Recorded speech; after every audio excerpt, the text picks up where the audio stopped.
hago recordar la telefonista de Claro o de Ansel cuando les manda un mensaje grabado, ¿no? El PNL tiene el riesgo de transformarse en...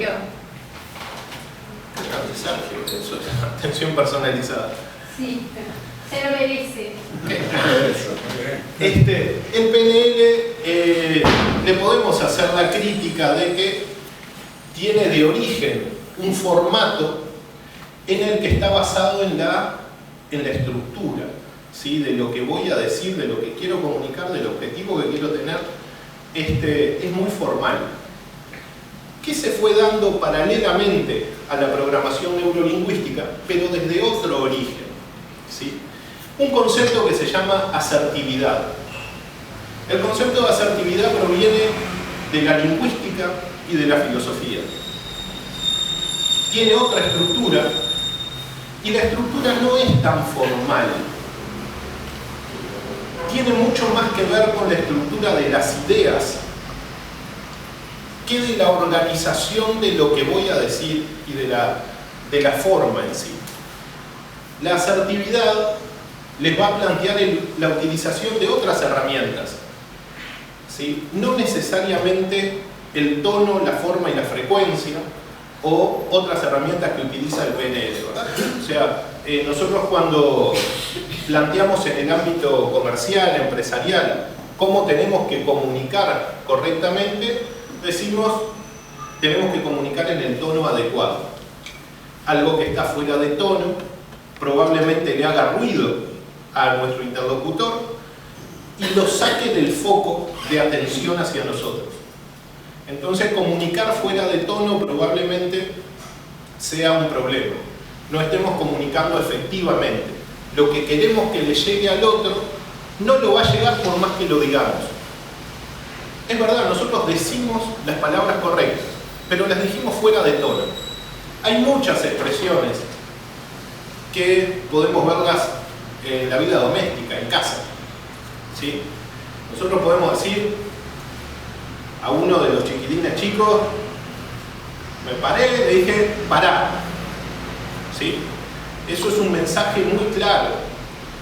Yo le puedo decir en muchos tonos ese parar. Incluso, hasta en algún momento, puedo mandar toda la comunicación sin decir una palabra. Me paro en la mesa cuando está todo el mundo comiendo y el tipo recibió el mensaje, ¿sí? Y no dije nada. Ese es el tono. Hay veces que le ponemos tono a las cosas sin decir ni una palabra. Eso tiene que ver con la programación, ¿sí?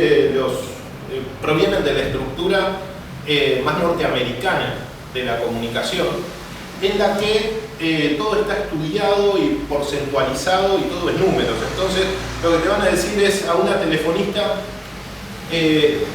¿cuándo es el mejor momento para sonreír antes de empezar una llamada? Antes de agarrar el teléfono, cuando agarras el teléfono o cuando empezás a hablar con el cliente. La respuesta correcta, antes de agarrar el teléfono, para entrar en el tono correcto, ¿sí? O sea, no es cuando ya estás en comunicación, es antes. Bien, la programación nos enseña a programarnos, ¿para qué? Para tener una comunicación eficiente, ¿sí? Y si se puede, eficiente y efectiva.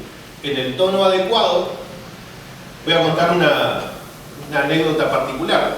A mí me tocaba dar en Melo, en Cerro Largo, allá por el año 2003 o 2004, un curso de calidad que es muy árido, un tema bastante despreciable, entre las 11:15 de la noche hasta las 12 menos 10, en el ITC, en un instituto terciario.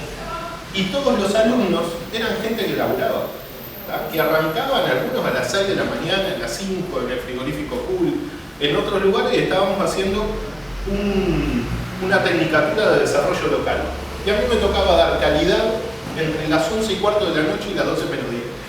Aquella gente llegaba con la mejor buena voluntad, pero cuando vos veías que se empezaban a poner así de costadito, pues ya estaban recontra duros. O sea, y yo, ¿qué herramienta tenía que usar no solo para que llegue el mensaje, sino para mantenerlos vivos, era el tono.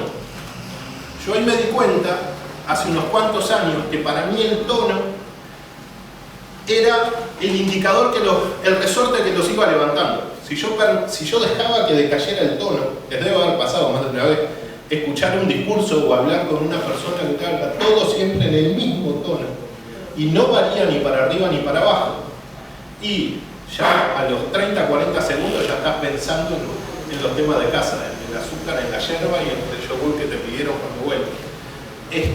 Es muy probable que, si no utilizamos la herramienta de tono, perdamos la concentración del auditorio.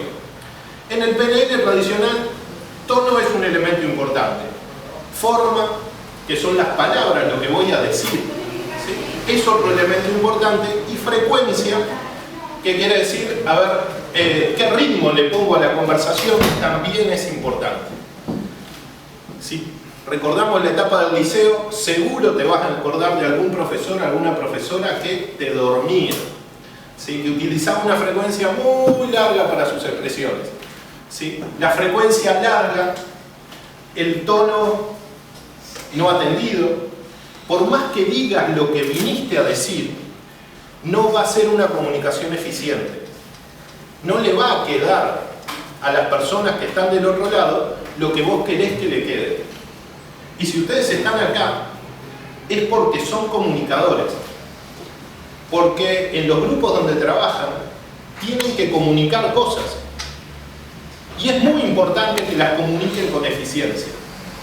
Muchas cosas que entorpecen la vida de las organizaciones sociales pasan cuando las comunicaciones no son dadas con eficiencia.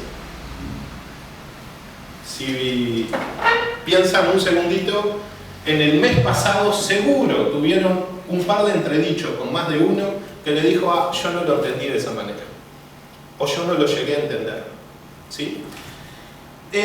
Hay veces que la responsabilidad no es tuya, pero como es importante hacerse cargo de cada uno, la responsabilidad tuya es la de comunicar con claridad, con eficiencia. Si después es efectivo o no, interviene la otra persona, ¿sí?, con la actitud que tenga. Pero bueno, ahí retomamos el tema del que venían conversando con Jorge, ¿sí?, cómo hacer comunicaciones efectivas y eficientes. Yo voy hacia la asertividad, el concepto más filosófico, el concepto más de la lingüística no estructurada. Hoy hace fecha del fallecimiento de José Martí. José Martí era filósofo y, aparte de ser filósofo, también era lingüista, ¿sí?, aparte de ser el fundador del Partido Revolucionario de Cuba, pero tenía y tiene en sus escritos, en el modernismo hispánico, ¿sí?, la capacidad de comunicar claramente y fuertemente, ¿sí? Por eso yo, cuando llegué, dije, tiene mucho que ver con lo que vamos a hablar hoy, tiene mucho que ver con la asertividad. ¿Cómo puedo ser claro para comunicar, pero al mismo tiempo no quedarme en la estructura de lo que digo, no venir con un discurso escrito con 5 puntos? ¿Cómo soy eficiente para no tener esos puntos escritos, decir lo que quiero decir y encima generar un efecto emotivo, ¿sí?, un efecto emocional? ¿Por qué? Porque el efecto emocional es lo que va a influir en la actitud que tenga mi interlocutor. Si nosotros no logramos, con lo que decimos, tener un impacto emotivo, llegarle a donde le tenemos que llegar, no vamos a lograr que él tome la actitud. Hay veces que la actitud que va a tomar va a ser independiente, ¿sí? Hay muchísimos ejemplos de esto. José Mujica es un caso muy, muy claro de esto, ¿no? O sea, más allá de, saquemos las conceptualizaciones, si nos gusta, no nos gusta, lo que sea, pero es un tipo que tiene la capacidad de comunicar con una cantidad de herramientas, con todo un menú de opciones en esa comunicación, integrado de silencios, integrado de administración de los tiempos en la comunicación, ya sea un discurso, ya sea un diálogo, ya sea una entrevista, ¿sí? Pero no solo se preocupa en decir lo que quiere decir, sino que va midiendo permanentemente la reacción y esperando el momento adecuado para llegar al otro nivel, que no es el racional, es el emocional, ¿sí? Entonces, lo que nos va a plantear en sí este concepto de la asertividad es esta pauta. No es suficiente con que digas lo que querés decir. Además de decir lo que querés decir, es importante que le llegues al mundo emotivo de esa otra persona. A ustedes muchas veces les toca estar en una rueda cuando se reúnen, ¿sí? En asamblea, en comisiones, y te toca hablar. La rueda es algo que te iguala con los demás, que tiene una cantidad de características muy positivas, pero dentro de ese ámbito ustedes tienen que decir algo que tiene que impactar en el resto y que implica que se tomen decisiones. Si ustedes lo dicen desde el modo discursivo, o sea, solamente comento textualmente lo que tengo que comentar, es muy probable que no llegue al ámbito emotivo. Y ustedes a esta altura ya saben que para llegar al ámbito emotivo, ¿sí? Tienen que utilizar otras herramientas. Algunos de ustedes, capaz que todos, ya lo hacen, ¿sí? Esas otras herramientas son muy variadas. Generar un clima anterior, ir hablando con algunos, saber cuál es el que me distorsiona más, ¿sí? En ese ámbito es en el que se aplica la asertividad, ¿sí? Que es la capacidad de decir lo que quiero decir y llegar al mundo que quiero decir y poner los puentes para que haya una reacción hacia mí. No siempre vas a manejar esa reacción, son las reglas del juego, pero vamos a desarrollar herramientas para manejar en la medida de lo posible esa reacción, ¿sí?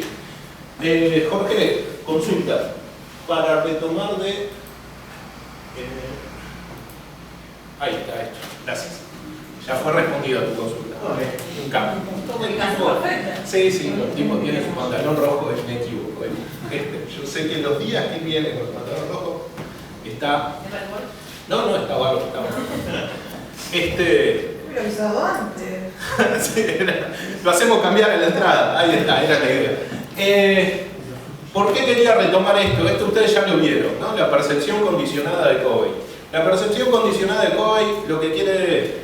Tiene muchas formas de ser trabajada, muchas acepciones. Este hombre Covey hurtó delicadamente este concepto del ámbito de las Fuerzas Armadas de Estados Unidos. Fue creado en Harvard para el ámbito militar, pero él lo aplicó al ámbito académico y desde ahí pasó a una cantidad de ambientes más. Lo que plantea esta situación es algo que me parece súper valioso para arrancar con la asertividad, que es nuestra imagen, lo que vemos del mundo está cargado de nuestra subjetividad, ¿sí? Está cargado del paradigma con el que nosotros vemos el mundo. Covey lo expresa muy bien. Si vos viste primero a la joven, probablemente vayas a ver a la joven acá, porque tu historia, tu vida próxima, tus emociones te van a influir de esa manera. No es un test de inteligencia, sino que es un test de percepción, ¿sí? La vida te determina, la historia que tuviste determina cómo vas a percibir el presente o el futuro. Y si estuviste trabajando con la vieja, es probablemente que vas a ver una señora de 75 años. Y si no, vas a ver una de 28. No necesariamente es lineal, pero lo que plantea Covey es esto. Es el paradigma que tenés de la vida está determinado por tus experiencias y tus emociones. Y mirá qué detalle.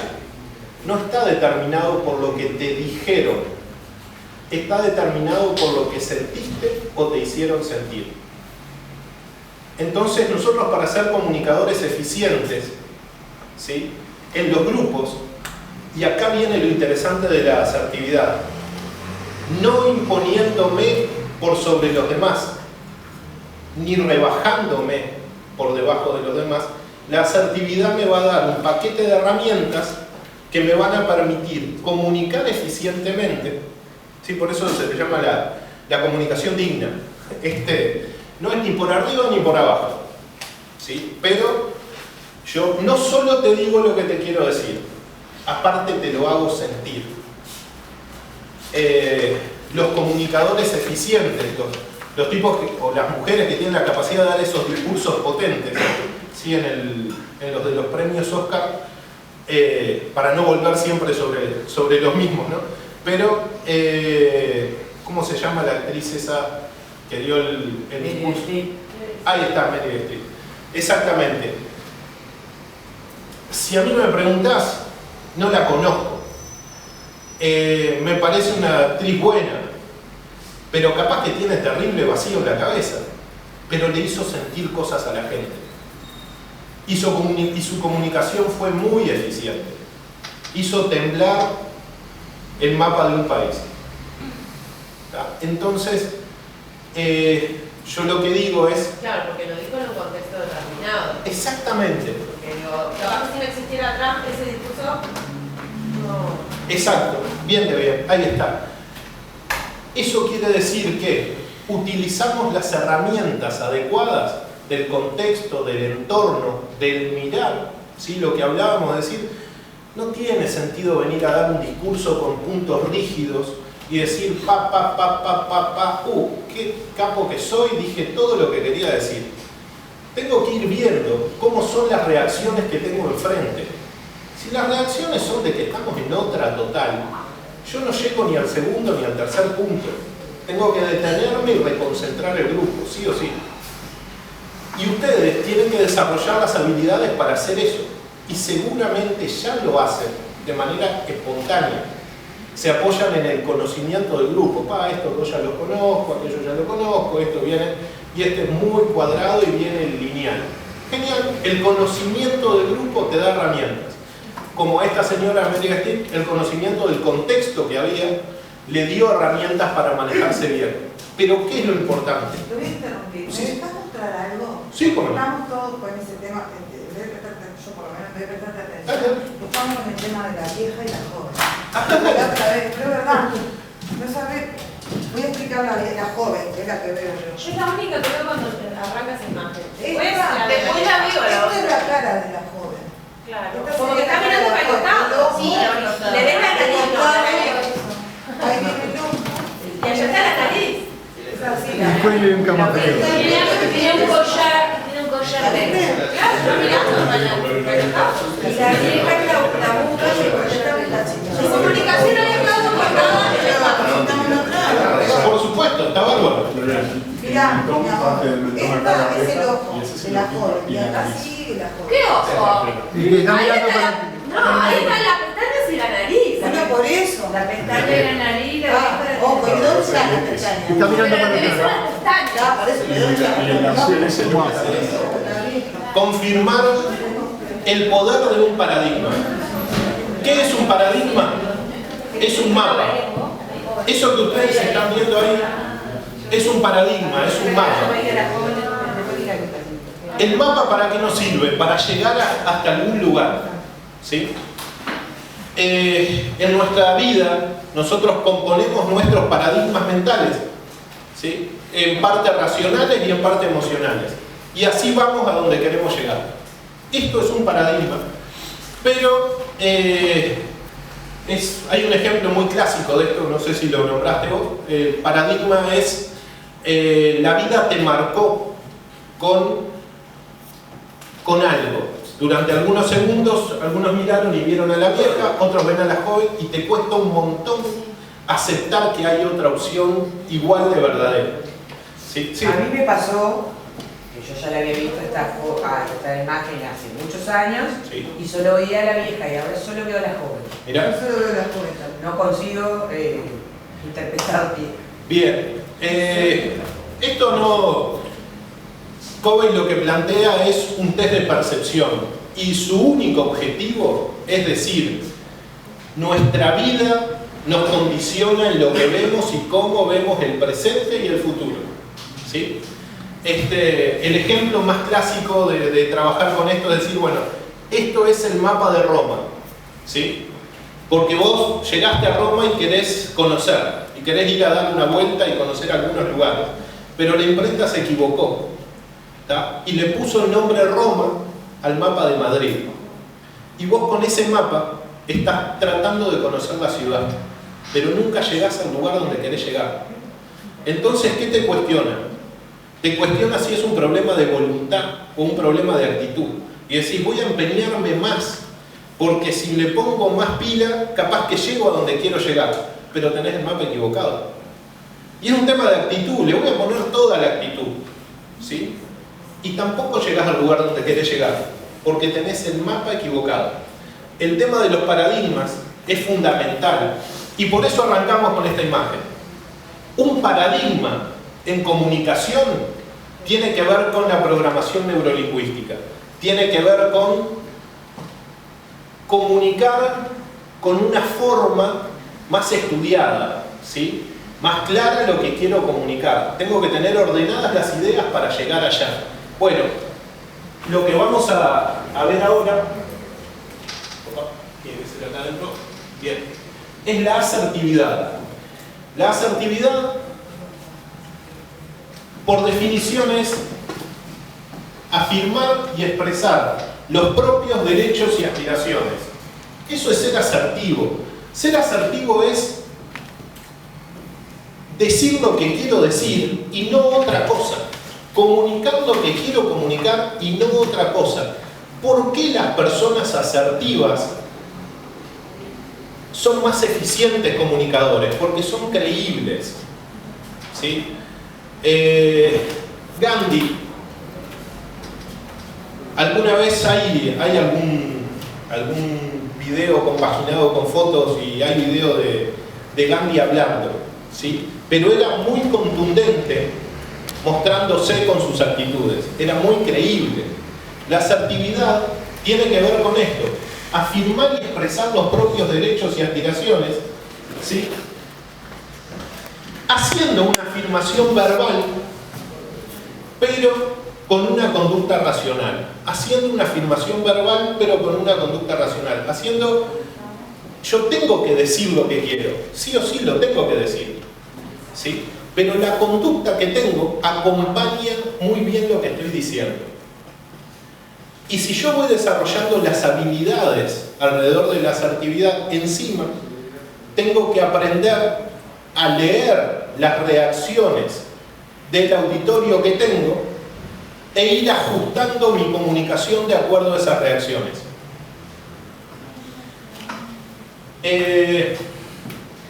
Por ejemplo, si lo comparamos con conceptos familiares o similares, podemos decir la agresividad, ¿sí? ¿Qué es lo que implica? Manipular los derechos del otro o ignorarlos.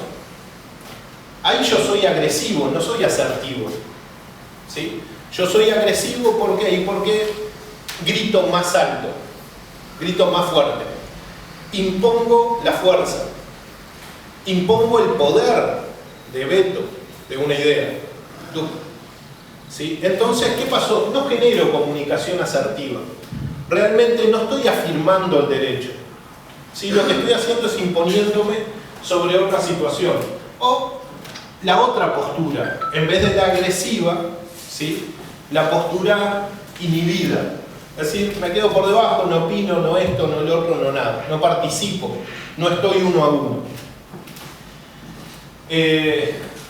Hay gente que se tiene que ir ahora, pero yo les iba a decir un secreto sobre el tema de la comunicación, ¿sí?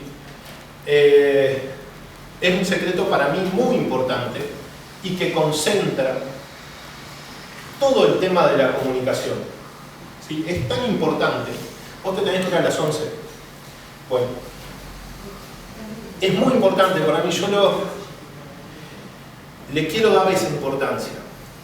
Si yo te cuento el secreto, es tan importante que te tengo que matar.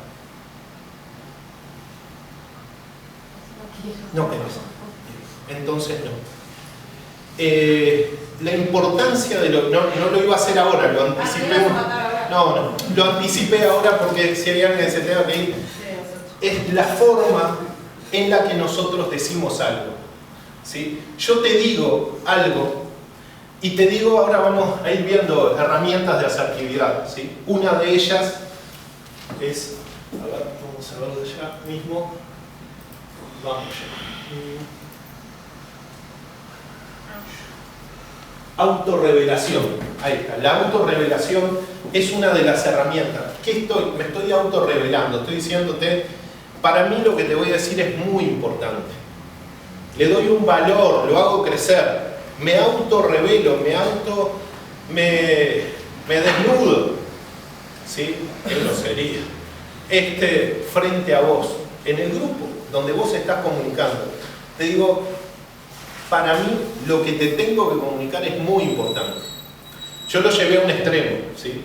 Mafioso en sí. Hay un video de una película del Padrino donde se da esta conversación, en la que le dice, tengo un secreto para vos, yo te voy a decir cómo funciona esto, pero si te lo digo te tengo que matar. Bueno. Ahí se generan los dos tipos de reacciones. ¿Cuáles son los tipos de reacciones que generan la asertividad? Una de ellas es la agresividad. ¿Sí? ¿Cuántas veces vemos a alguien dando un discurso y del otro lado le responden con agresividad? ¿Sí? O no responden con agresividad. Y la otra forma de respuesta es la apatía. Es decir, no, entonces no. ¿Sí? Cuando nosotros decimos, para mí es importante lo que te voy a decir. ¿Sí? Es muy importante y te lo digo. Y le pongo el tono suficiente como para llegarte, va a generar una reacción. La reacción es por arriba o por abajo. O se pone agresivo o se pone sumiso. ¿Sí? Pero yo logré dar la comunicación que tenía que dar. ¿Por qué? Porque utilicé una herramienta, una técnica que se llama autorrevelación. La autorrevelación es, te muestro algo que es muy importante para mí. Y ahí estoy llegándole a otro plano, no solo al racional. Le estoy diciendo, esto es muy importante para mí. Es como cuando en la pareja no funciona bien y dice, tenemos que charlar. Wow. Eso ya quiere decir una cantidad de cosas. ¿Sí? Generé el contexto para decirte algo que para mí es importante. ¿Sí? Esto es una herramienta típica de la asertividad. Me adelanté un poquito, pero bueno. Otra técnica o herramienta típica de la asertividad. Bueno, esperar. Otra herramienta típica de la asertividad. La interrogación negativa. La interrogación negativa es otra forma. Estamos hablando de formas para no solo quedar en un diálogo racional, sino pasar a un diálogo que tenga en cuenta lo emotivo, ¿no? ¿Y dice autorrevelación y atención negativa o aserción? Aserción negativa. Sí, es un... Ahora lo veo un concepto finito que acompaña esto. La interrogación negativa es la búsqueda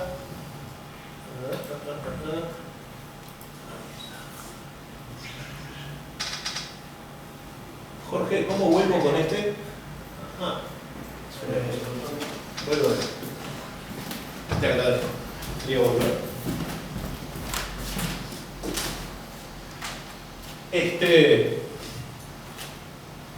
Ahí. Bien. Pasarme uno a ese, ahí. Pasos para ser asertivo. Antes de plantear las técnicas, sería bueno cuáles son los pasos para lograr este nivel de comunicación. El primero es escuchar activamente. demostrando que prestás atención y que entendés lo que se está diciendo. Muchas veces nos toca hablar primero, ¿sí? Pero creo que en las generalidades, cuando vos tenés el rol de la responsabilidad de un grupo, no te toca hablar primero, te toca hacer un resumen final.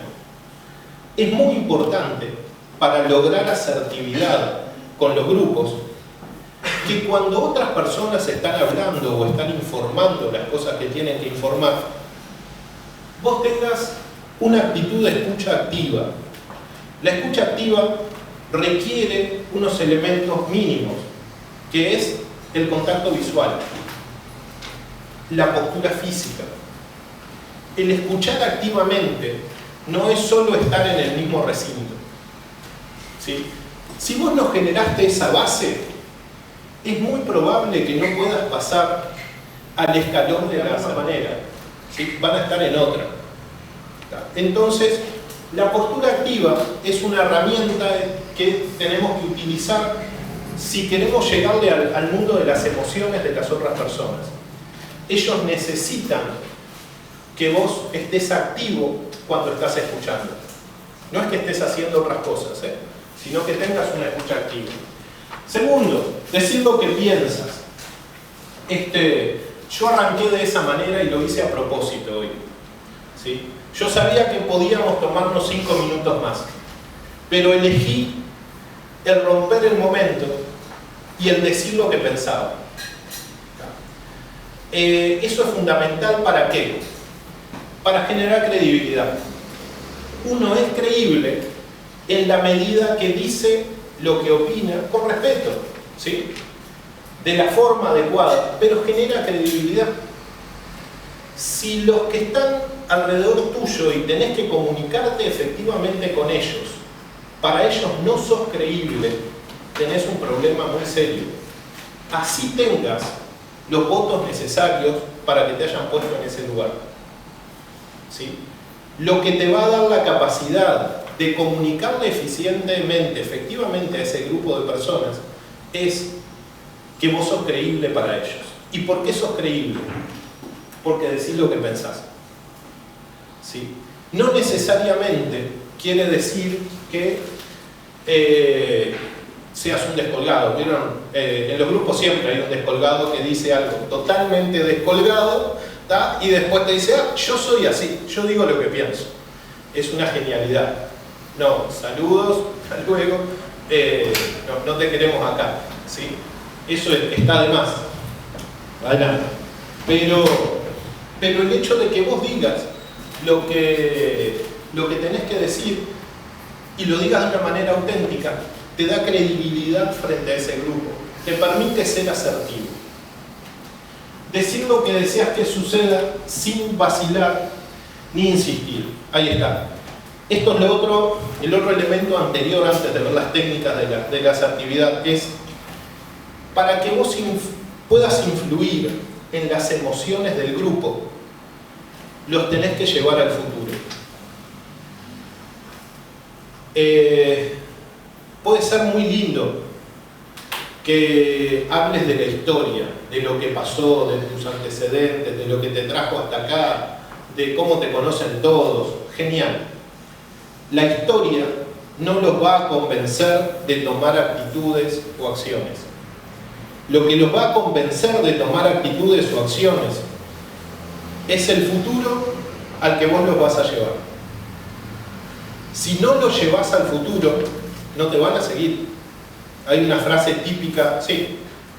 Cuando vos hablas de llevarlos al futuro, en el contexto global es cuando vos estás expresándote, o al principio o al medio. No, eso es lo que no logro. Te lo comento. Porque entiendo lo que vos decís, pero no lo ubico. Yo lo estoy viendo de esta manera. ¿Sí? Yo estoy visualizando una reunión en una rueda, asamblea reducida, la mesa chica, ¿sí? Para llamarle de algún modo. Hay que tomar decisiones. Ya hablaron 4 o 5, vas a hablar vos. Después que expresás tus ideas, vas a decir, yo creo de verdad que si no tomamos esta decisión, no vamos a llegar a cerrar el año como nos lo planteamos. El poder de lo que vos decís está en el lugar a donde los vas a llevar. Ningún político que funcione bien, funciona bien vendiendo historia. Si no te venden futuro, no te llevan de la mano a ningún lado. ¿Sí? Entonces, cuando empezás a hablar al mundo emocional, no solo le tenés que decir lo que querés decirle, el punto 1, 2, 3 y 4. Aparte, les tenés que decir que para vos es importante.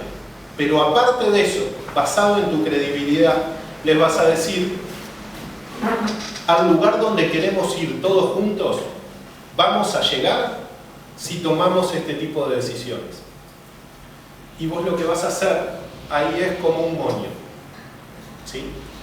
El moño del ámbito emotivo de la comunicación es el tiempo. Y si el tiempo está puesto en el pasado, no tenés moño. ¿Sí? El tiempo tiene que estar puesto en el futuro. Capaz que yo estoy visualizando un tipo de reuniones que no son las típicas de ustedes.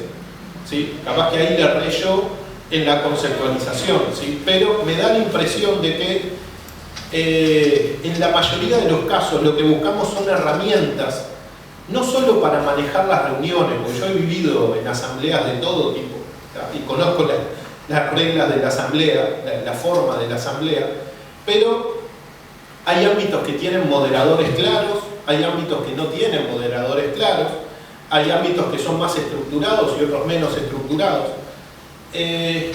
Lo que te da el contexto, vos no lo podés cambiar. Lo que sí podés hacer es manejar las herramientas que tenés disponibles. Entonces, si vos sos un dirigente, ¿sí?, está bueno que tengas más herramientas. ¿Para qué? ¿Para manipular las decisiones de los demás? No, para comunicar correctamente. ¿Sí? Si yo quisiera manipular las comunicaciones, lo haría a través de la fuerza. Y la fuerza no es el criterio que te va a dar las mayorías. El criterio que te va a dar las mayorías es que seas creíble, que comuniques ideas claras, que le llegues a su mundo emocional y que les dé futuro. Capaz que, ojo que yo estoy planteando esto en un ámbito de compartir información, ¿sí? Muchos de ustedes pueden decir: no, yo no estoy de acuerdo, en base a mi experiencia lo que te da es otra cosa, totalmente valorable. ¿Por qué usar esa frase, sin esas palabras, sin embargo, por otra parte, no obstante, además, aún así? Sí, el origen de eso era en un contexto muy radical de confrontación, ¿no? Entonces, ¿para mostrar que el otro que se piensa también como el otro? Integrarlo, no romper los puentes, digamos, esa es la idea. Sí, el origen de esa placa es de un ámbito de una confrontación muy fuerte, muy radical, entonces se necesitaban palabras que hicieran de puente, básicamente. Entonces, cuando vas a plantear las cosas, utiliza, no dinamites los puentes. Sí, básicamente ese es el concepto. Bueno, estos son para ser asertivo. Ahora sí, me tengo que meter. ¿Vos ves una cosa que se llama más? Ahí está. En las técnicas en sí. El banco de niebla, ¿sí? La técnica del banco de niebla es tener la capacidad de, a través de las palabras, no darle la razón a la otra persona, pero incorporarlo a tu discurso. ¿Sí? Son temas finitos, temas delicados, pero es interesante de ver. A mí me gustaría igual, fuera de esto, que el espacio es muy corto, hacerle llegar una hojita de cada una para que la puedan leer tranquilos después, ¿sí? Pero en la asertividad, ¿sí?, que ya vimos que era, es establecer este tipo de contacto que no solo tiene una base racional, sino también emocional. El banco de niebla es aprender a incorporar al que está diciendo lo opuesto a mí, ¿sí? Pero sin dinamitar los puentes. El banco de niebla requiere que nosotros busquemos palabras, busquemos formas expresivas. Capaz que vos ya lo comentaste, Jorge, o no, pero hay una cosa que se llaman fórmulas de cortesía, ¿sí? Habitualmente en el mundo del telemarketing son buenos días, buenas tardes, si usted está de acuerdo. Son una cantidad de fórmulas que ya están prehechas. Y muchas veces nosotros no adoptamos esa forma, somos más espontáneos, ¿sí? Te reacciono como viene la mano. Cuando vos asumís roles de dirección, roles de coordinación, roles de gerenciamiento, tenés que aprender que hay algunas fórmulas que te evitan la reacción espontánea, porque la reacción espontánea muchas veces te trae malos resultados. Vos reaccionaste como vos sos, ¿sí? Pero la verdad, se te desparramó la reunión. Terminó antes de lo que vos querías plantear y no llegaste a lo que te habías planteado para concretar en esa reunión, ¿sí? No sé si les ha pasado alguna vez en las que nosotros reaccionamos muy espontáneamente, muy emocionalmente, ¿sí? Por eso esta técnica se llama banco de niebla. Banco de niebla es, me estás diciendo lo contrario de lo que yo opino, de lo que yo quiero. Bueno, te voy a poner en un banco de niebla a través de la palabra, a través del gesto, a través de la actitud, ¿sí? Pero no voy a reaccionar directamente.